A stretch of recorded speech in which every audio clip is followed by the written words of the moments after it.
ಕುಂಡ್ರಿ ಕರ್ಕೊಂಡ್ ಬರ್ತೀನಿ.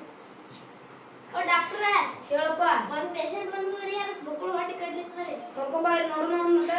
ಬನ್ರಿ ಡಾಕ್ಟರ್ ಕಡ್ಲಿತ್ತಾರ. ಏನಾಗತ್ತಪ್ಪ? ಹೊಟ್ಟೆ ಬೇನತ್ತರಿ. ಯಾಕ? ಇಲ್ಲಿ ಜಾತ್ರೆ ಹೋಗಿ ಅಂದ್ರೆ ಗೋಬಿ ಮಂಚೂರಿ ಪಾನಿ ಕೊಡ್ತೀರಿ, ಹೊಟ್ಟೆ ಫುಲ್ ಬ್ಯಾನ್ ಆಗುತ್ತದೆ. ಅದು ಗೋಬಿ ಮಂಚೂರಿ ಪಾನಿಪುರಿ ತಿನ್ನೋದು ಬಿಟ್ಟಿಲ್ಲ ಇನ್ನ. ಬ್ಯಾನ್ ಆಗುತ್ತೆ ಏನು ಔಷಧ ತಡಿ ನೋಡ್ತೀನಿ, ಗಡಿಬಿಡಿ ಮಾಡಕ್ ಹೋಗಲ್ಲ. ಆವಡ ಒಂದು ವರ್ಷ ಕೈ ತೆಗೆದು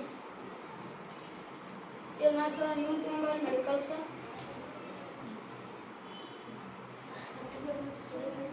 ಕಡಿ ಒಂದು ಇಂಜೆಕ್ಷನ್ ಕೊಡ್ತೀನಿ, 10 ನಿಮಿಷ ಮತ್ತೊಂದು ಮಾಡ್ತೀನಿ.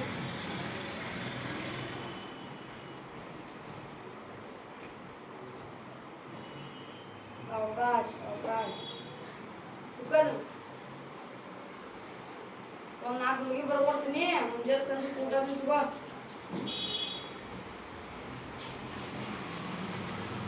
ತಗೋ. ಕಾಮತ್ ಮೆಡಿಕಲ್ದ ಸಿಗ್ತಾವ ತಗೋ. ಅವನ ಗೋಬಿ ಮಂಚೂರಿ ತಿನ್ನಲು ಇನ್ನ ಬಿಟ್ಟಿಲ್ಲ. ಜಾತಿ ತಿಂದ ಬಿಡುದನ ನೋಡ್ರಿ. ಎಲ್ಲಾರ ಮುಂದೆ ಈಗ ಹೇಳಾಕತ್ತೀನಿ, ಸಂತಿಗೆ ಹೋಗ್ರಿ, ಜಾತ್ರೆಗೆ ಹೋಗ್ರಿ, ಅಲ್ಲಿ ಒಟ್ಟ ಇವು ತಿಂದ ನೋಡ್ರಿ. ಈಗ ಮಾರಕ್ಕೆ ಇಟ್ಟಿರ್ತಾರಲ್ಲ ಗೋಬಿ ಮಂಚೂರಿ ಪಾನಿಪುರಿ ಇನ್ನ ರಗಡದವ, ಅವ್ನ ಒಟ್ಟ ತಿನ್ನಕ್ ಹೋಗ್ಬೇಡ್ರಿ. ತಿಂದ್ರ ಇವ್ನ ಗೊತ್ತಾಗ ಈಗ ತನ್ನ ಆರೋಗ್ಯ ತಾನ ಕೆಡ್ಸ್ಕೊಂಡ್ ನೀವು ಹಂಗ ಕೆಡ್ಸ್ಕೊಂಡಿದ್ರಿ.